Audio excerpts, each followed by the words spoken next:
If you don't value your time, nobody else will either. You're listening to Idea Charger Radio.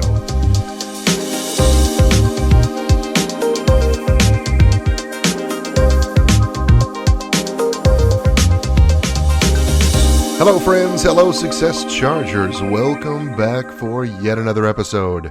Hey, we're going to give you another quick tip. These seem to be pretty popular these days. We're going to keep it rolling with something really good for you. And I start by asking the question, just what is your time worth? Now, I know that some of you that are listening to the program, you're already out there like I am. You're in freelance world.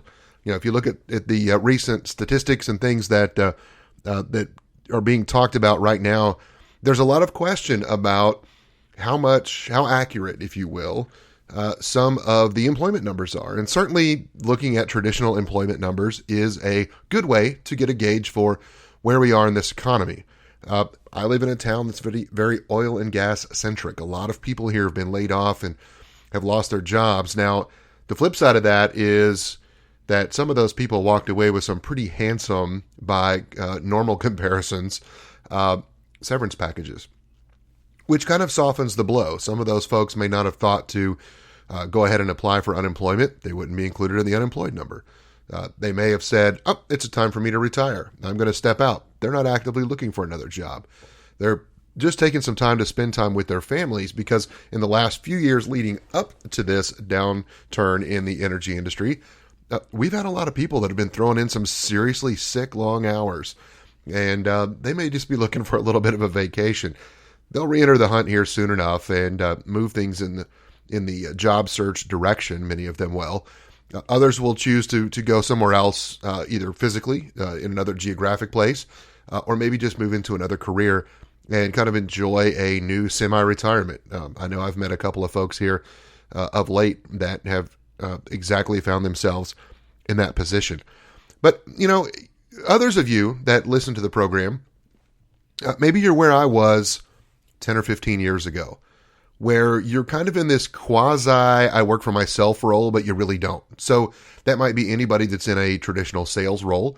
Maybe you work in a production-driven organization that, and when I say production, I mean like you have the expectation to go out and create work for yourself. So you have to go out and hunt it down. You're kind of on your own to go find it. You eat what you kill, so to speak, or you maybe you are just a salesperson. Maybe you have an assistant. Maybe you don't. I know early in my career, you know what? Come to think of it, I have never, right? I am 43 years old. I've never had my own personal one-on-one administrative assistant. Now, that doesn't mean I haven't had people that I haven't shared with others. It doesn't mean that I've never had folks that could help me out and would do things for me. But in a traditional sense of, you know, someone who has an administrative assistant, a secretary, whatever terminology you want to use, depending on what century you're from, you take a look at it and you say, you know, I've never really had that. It's really been up to me. And it can be overwhelming to stop and think about, how do I get all this done?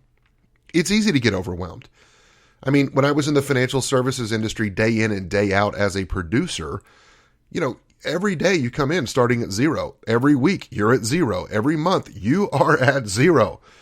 And it's much more profitable to have what we used to call cheeks in the seats right in front of you than it was to be dialing for dollars, which was better than just sending out a few emails or just kind of sitting and wishing and hoping that someone was going to show up in the office because you were broker of the day. That was the worst way of all. Because rarely, you know, once in a while, there's always somebody that tells a story about some producer somewhere. It's always in a different office that, you know, had a $10 million client that walked in one day when they were broker of the day. But let me assure you, that's an urban legend. As far as I'm concerned, I don't know anybody that would just walk in with $10 million to invest and say, I am just looking for whoever. Give me the new guy that has to answer the phone and deal with the walk-ins today. That just doesn't happen. You know, not among the type of investors that I've ever talked to. But, you know, today, you know, we live in a world where we kind of blur the grounds. You know, you could be a traditional employee. Many of us kind of straddle that as freelancers. I have a portion of my business that is absolutely direct with my clients. I go hunt them down. I build a relationship. I have to get the contract signed. I work with them one-on-one. I make the agreements that we hammer out the details, and it's all there. And because of that, I have to do extra work, but I will get paid more for that day. Or I also have some relationships with other firms that will bill me out. So I'm kind of straddling that, right? So I know we've come to an agreement by contract what they will pay me per day. And the expectation is I can say no. If I'm not available, if I have something else going on, it's not a problem. Well, it's not a problem until I say no more than I say yes. Let's put it that way. So I kind of have this flex relationship when things are busy, when there's a lot going on, when there's big projects and I have the chance to get on those. Usually I get an email that says, hey, we're looking at, X, Y, and Z dates, or maybe these 15 dates, or these 20 dates, or these 4 days. Can you be available to go travel to the client? And it's awesome because I don't have to go hunt that business. I don't have to track it down. I don't have to worry about collections.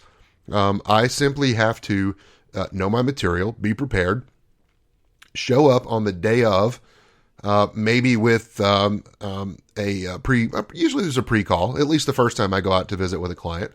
If it's a program that's ongoing, I may not need to have that, but there may be, a few phone calls here and there, but the workload's light. But when it's busy, it's really busy. I mean, I'm looking at my calendar, and from about mid-March till the first part of April, man, I'm almost wall to wall. I mean, I have like ton of work coming up, which I'm very thankful for. And there's one scary thing that's going to happen though, is right now, like this week, I'm in the office. I'm in my office, and I can do whatever I want. Now, I can work on some projects around the house, but is that the best use of my time? Maybe it's time to hire a lawn guy. Okay, let's use a lawn person as an example. Here in Houston, Texas, where I live, you may have somebody that is in the lawn business that down here, that could be 10 months out of the year, 11 months out of the year. There's always something to do, and it's rarely raking leaves. Okay, there's not much of it. It's fairly warm here most of the time. And even if it's only once every 2 or 3 weeks in the cooler months of the year, we digress. I could pay somebody $35 a week to do a pretty darn good job, to show up, mow my lawn, weed eat it, maybe pull some weeds out of the flower beds if I need it done once in a while. Occasionally, every couple of months, maybe trim the hedges, something like that. But I started thinking about it. I was like, well, why don't, right now, most of the time when it's time to mow the lawn, I kind of go out and do it. Now, for a long time for me, it was like, oh, good, I'm finally not in an apartment. When I first moved to Houston, I didn't know what part of town I wanted to live in. So I lived in an apartment for several years and was so excited to finally have a lawn. I was like, I'm excited I get to mow it. Even when I was busy and traveling a whole lot, I was like, yay, I get to come home and mow the lawn. I was looking forward to that hour and a half. It's not a very big lawn. But for me, it was getting outside and doing something. Now, I think I'd rather go play with my kid or go do something with the wife, or the three of us go do something together. It's always a lot more fun. And then I started breaking it down and realized, even as a contractor, what I get paid to go out for a day, and then you break that down by an hourly charge, paying somebody to mow my lawn, I can make that back in multiples just by focusing on my own business. It's a much better use of my time to be trying to gin up new business than it is to be out mowing the lawn. It has nothing to do with, am I capable? Look, I'm capable of doing a lot of things, and you are too. But it may be time to let some of those things go. It costs me money to not pay somebody to do some little things. So how do we leverage the time? Let's go back to where I was headed just a few minutes ago. I talked about not having an administrative assistant. Now, I've known about this solution that I'm going to share with you for some time. When I really dug in and I went and looked, this service that I'm going to share with you was less than $50 to use it for a year. Because what I'm frustrated with is that when I'm at home and I have time, it's not a big deal if somebody calls me back to schedule a meeting or an appointment or wants to visit with me about something. That's fine. I don't want to miss those chances. For the companies that I do contract work for, I'll get an email during the day. I have that set up that any emails from that particular, I consider those companies a client, any client email that I get that says, hey, are you available on this day or that? It pushes to me a text message so that I can, at the next break, get on my phone and respond to that right away and let them know my availability, yes or no. Because a lot of times if you're one of the first people to respond, it will increase the odds that you could pick up that day of business. So a small interruption in the day today could yield me a fairly nice return for a day in the future. The more days are filled on my calendar, the better. See where I'm going with this? It makes sense. But I started to realize too, I set this big, fat, hairy, audacious goal earlier in the year. I did it right here on the podcast. And I said, my goal is to double my revenue. And then I thought about it. And I started calling people that I know that had made that same pivot in their business that I'm really making to say, I want more and more business to be direct and less business to be contract, because the direct business frankly pays better. The fastest way for me to double my revenue is not to work twice as hard. Let me say that again. The fastest way for you to double your business is not to do twice as much, but to do business that pays you much better more often. It doesn't mean you walk away from the small deal. When I was a financial advisor, every rep I've ever talked to always feels like you are one day away or a week away or a month away from the whale, right? The big client that everybody wants. The reality is the people that have staying power in the business, when they get started, they take any client they can get. They just try to get them. Yes, it's smart. You want to spend your time looking for a viable client, one that can pay you a reasonable amount.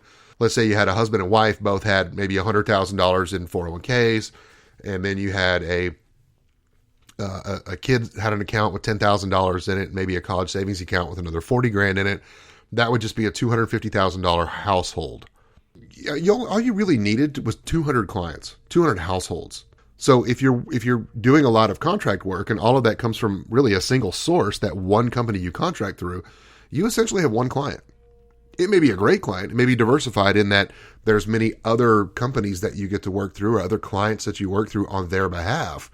If you're thinking like an entrepreneur, you can really put this in perspective for yourself. You've got to think like it's just you all the time, even if somebody else is paying your overhead. And I lived in that world for a while and it was great. In fact, perhaps on the next episode, we'll get into an incredible idea that you could pitch to your boss that'll really say, look, I'm going to get some skin in the game here. And it's a way that you can create an expense account for yourself that your company would be excited to make available to you. Now, how many of you would like to know about that? The better use of my time is to be in the room with the client, on the plane getting to and from the client's location, right? Or on a Skype coaching session, or on a teleconference, maybe doing some group coaching with the people in your company, right? If I'm working with you that way. And that's good time. It's good time spent, but I don't want to miss the opportunity to, answer somebody's questions. Somebody wants to know, hey, Scott, are you a good fit to come speak at our conference? Well, I might be. Or I might have a colleague that would be a much better fit for you that I'd be happy to refer. It doesn't cost you anything. I'm happy to refer people that are experts in what you need. What's more important than me being paid to come speak at your event is you getting a speaker that is knowledgeable in the area that you'd like them to speak on. You want to talk about connection. You want teams to become stronger and let you build lasting, profitable relationships faster. I can help you with that. You want a friend to come talk, you want somebody to come talk to you about IT cloud services and travel security, right? Because you've got an international travel event coming up, either personally or for your business. I'm not the expert for that. I know people who are. I would gladly refer them. Often we bring those people on to the show. In fact, I do have a travel security gentleman. We're in process of scheduling his interview now. He'll be on hopefully in the next few weeks to share with you what he does. Look, his background is he knows his stuff. Okay, he trains embassy staffs around the world. He's going to be more knowledgeable if that's your area of what you need to know. But here's the challenge. When you're out there working with other people, how many of you have fallen into this trap? You've got 2 or 3 weeks where you're in the office and you can come in every day and you can make your phone calls and you can reach out to the X number of people a day, whatever your goal is. Be networking. You can do your research. You can do follow-up. You can put your proposals together. Do all of that work when you're in the office and you feel really great and really productive. And you sell some stuff and then you go out and start delivering it. And then you have a month coming up like I've got in March. I may only have small, weird windows of opportunity to call somebody back.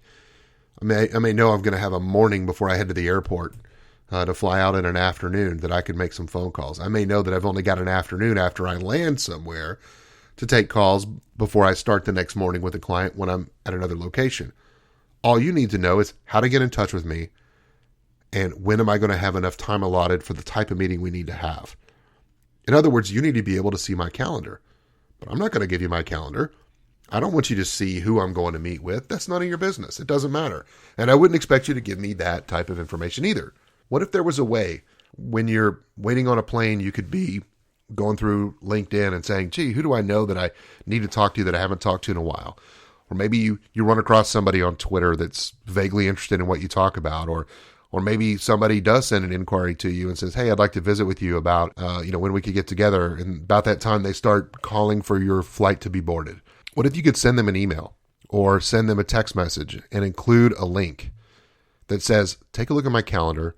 I'm going to land in about 2 hours. That's probably not going to work. But in the next couple of days, here's some weird pockets of time I've got available. You only need 15 minutes of my time. I only need 15 minutes of yours. At least for the initial call. You could send them a link, like after you line up and you get on the plane, before they shut the forward cabin door and ask you to turn your phones off or put them in airplane mode for the remainder of the flight. By the time you land, you'll turn on your phone or take a look at your calendar, and lo and behold, that person would have scheduled on your calendar for the day you get back within a couple of hours after your flight, a day or two from now. And it's done. It's on the calendar. And all that got done while you were on the plane. And here's the best part. They didn't call your assistant. Why? Because you don't have one. But for $49 a year, you can have one. Now, I'm not being paid in any way. This is not a promo for somebody else. This is absolutely this aha moment that I had this week. And it's a product that I did purchase. I put my $49 down to use it for a year, and it's a website called Time Trade. Now, there's others. There's some called Schedule Once. There are other services that can kind of do this sort of thing. If you work with a group of people that you allow them to see your calendars, maybe you'll let somebody do that. But for me, it was completely worth $4 a month, $1 a week, for me to know that whenever it's convenient for me to send a message to somebody in the middle of the night when I can't sleep, I'm stuck at an airport waiting to get on a flight at 11:30, or a travel issue, or a day that unexpectedly comes up, or, I just didn't have anything on my calendar. I'm not feeling that good, but I could still sit here and just crank out all day long. Emails, messages, texts, LinkedIn hits, hey, I haven't talked to you in a while. We got 15 minutes. Let's get caught up. Every day I take a look at LinkedIn and Facebook to see whose birthday it is, and usually send a birthday message to people that I know. If it's somebody I think, hey, I might really want to visit with them. I haven't talked to them in a while. Occasionally I'll be like, hey, let's visit. And if the conversation starts, it may very quickly be I've been meaning to talk to you too. Hey, I'll tell you what, here's a link. Schedule 20 minutes on my 15 minutes on my calendar, 30 minutes on my calendar, an hour on my calendar that we can visit. We'll get caught up. You send them the appropriate link. All they get to see is when you're available. Let's say you want to put all these calls together. You only want to take them on certain days of the week. Fine. I have mine set up so it can happen any day of the week. I just make sure that I block out my availability for days that I know I'm going to be traveling or off the grid. Here's a couple hours I'm going to be in the car. I might open that time up. And if somebody wants to schedule with me, happy to do it. Be happy to visit with them while I'm in the car. But I control the calendar. You just get to see when it's available or not. Different meetings that are set up, a 15-minute, a 30-minute, a 1-hour meeting. Actually, 2 different kinds of 1-hour meetings. One of them is specifically for people that I've asked to be on the show as a guest. And with that, when they schedule it, I go, hey, would you like to be on the show? And they go, yep, it'd be great. I'd love to come on your podcast. What do I do? Well, I've got a page on my website that has some information about how we record the interviews. And I said, look, go find a time that works for you on your calendar, schedule it, and it will send you automatically a message with all the details. And it does. It says, here's the link to the page on my website that has all the info. Here's everything you need. If you have any questions, here's how to call me. Here's what to do if you have to reschedule. All these kind of things that happen automatically. I don't have to do it. I can even set it up, and you can too. You can set it up in some of these services that says, look, after those 1-hour meetings, block out 15 minutes before you book the next one. You can talk about a lot in 15 minutes if you know exactly what you want to talk about. It's real easy to call somebody, even a very busy somebody, and say, hey, I just need 15 minutes of your time. Great. Here's my calendar. Book the 15-minute block. I'm going to take all 15 minutes, But when that 15 minutes is up, I'm going to let you go. A couple other strategies you can do. You can put on the call requirement that they have to call you at the time they scheduled. Why not? Not a big deal. Now, for certain types of calls, if they're calling to inquire about your services, depending on the situation, you may want to make sure that you're the one that calls them. And if somebody, say, books a 30-minute call with me or an hour-long session with me, and they opt not to show up or they want to call in 15 minutes late, that's fine, but 15 minutes of their time is already gone. On the other hand, some of the calls that I have scheduled are research calls. I'm calling to get some information about what's going on in a particular industry. Hey, what's the biggest issue that you've got in your industry right now? What are 3 things that if we could help you work those out would be of big benefit to you? Where are the associations that you value, or where do you tend to look for information about what's going on in your industry to help solve your own problems, or to find out what the best practices are of people that are doing those? If I'm gathering market intelligence in a particular industry or about a particular geographic market, and I'm asking them to help me out, then I'll say, hey, would you go ahead and take a look at this? Let's schedule it when it's important, and I will call you at the time that you have chosen. If you don't value your own time, nobody else will either. I also have mine set up that I don't allow people to schedule for certain types of calls at all on the same day. But for other types of calls, I might allow them at least 3 hours away from now. And here's why. I live in Houston, Texas. It's a big city. If there's nothing on my calendar, I may decide to take advantage of an open block of time to say, hey, I need to go out and run a couple of errands. I may need to run into the city. I wouldn't want somebody to call and schedule on top of me not being able to get back to my office in a quiet environment where I can give them my full and undivided attention. I can look at my calendar and know that in most cases, even if I'm going to go for a bike ride, no one's going to schedule a call for the next 3 hours. That's great, right? That's plenty of time for me to get ready to go for a pretty good ride. Worst case scenario, I've got to take the call before I take a shower when I get back. Most of the time, that's not the case. It's okay. And ideally, they maybe will have scheduled for first thing the next morning, and I go to bed knowing what my appointments are for the next day, and I can fill in the gaps with other projects and other things I have going on. These are better uses of your time. So figure out what your time's worth, and then figure out, is it worth it? Is it worth $1 a week? I'll keep you posted as how it goes. If anybody wants to call me and request that you have a time, then I'll probably send you one of those links. In fact, very soon, now that I know I'm going to be committed to that one service, having tested it for a couple of weeks, and it worked really, really well. Despite a couple of bugs I had on the front end. A couple of you are listening going, wait a minute, I tried that. It didn't work. There's a little nuance, but I can help you with that. In fact, let me know that, hey, I want to know more about this. I don't get paid a dime for it, but let me know. I'll send you a link, and what the heck, I'll give you a 15-minute meeting and talk about it, and tell you how it works for you. So I'd be happy to do that. Why? I'm just a good guy. I'm a good guy. And it gives us a chance to get to know each other. You can tell me a little bit more about your business, right? So I would do that. I'd give you a free 15-minute call. You want to talk some more about this? Not a big deal. Hey, let me know if you have any comments, thoughts, suggestions, ideas, rants, things you want to share with. What's your favorite productivity hack? Maybe there's something that you use. Today we've been talking about time trade, really valuing your time. There's some other services that we've been using. I may talk about a few of those, but I'd like to hear what you are talking about. Send me an email, podcast@ideacharger.com. Let me know what's working for you, what's not. What'd you try? Are there any good free services out there that are really good? Are there some other services that are paid that you have found are worth their weight in gold, and you'd pay twice? Right, there's the standard right there.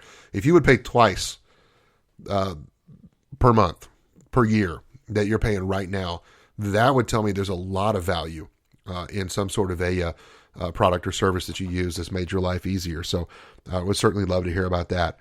Hey, I'm looking forward to hearing from your comments. You can leave them at the bottom of the stack there. It's bottom of the stack. Bottom of the screen. If you'll come by and see the show notes, we'll put that up at ideacharger.com/episode. Oh my gosh, where are we? 27. Episode 27. That's unbelievable. We've made it halfway through the first year. I'm so excited.